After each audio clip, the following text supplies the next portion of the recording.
Across the Bay Area and the country, restaurants have been particularly hard hit by Omicron. Between staff testing positive or being exposed, many eateries have had to close because they haven't had enough bodies to even run the place. Doctors have said being vaccinated and boosted really can make a difference, but so far there's been no requirement that those dining in have to have a third shot. But a new survey finds that, at least in San Francisco, a majority of restaurants would not be opposed to that idea. KRON 4's Dan Kerman live for us in the city with more. Dan. Well, that's right. They did a poll of the Golden Gate Restaurant Association membership, and of those who responded, half said that if the city or the state mandates this kind of booster requirement, they would be in favor of it.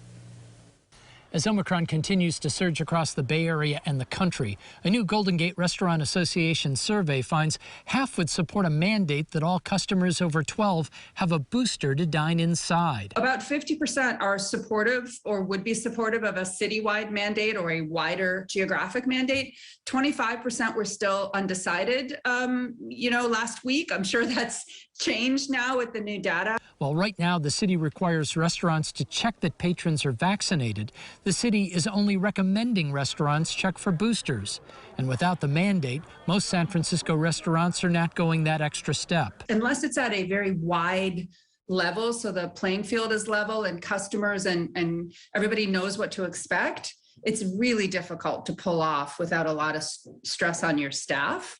And so I'm hoping that if we do move in this direction of redefining what fully vaccinated is, that it's at a much wider geographic level than even San Francisco. However, a handful of San Francisco restaurants have forged ahead on their own, requiring what the CDC calls up-to-date vaccinations, which includes boosters if eligible. To us, it only made sense that we required people to document that they've gone as far as the health experts are recommending, if they're able to, based on the guidance. So that's where the information comes for us. That's what guides our decision making.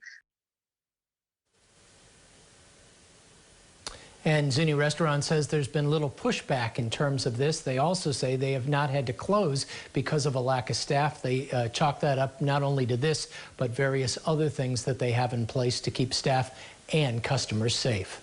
Live in San Francisco, Dan Kerman, KRON 4 News.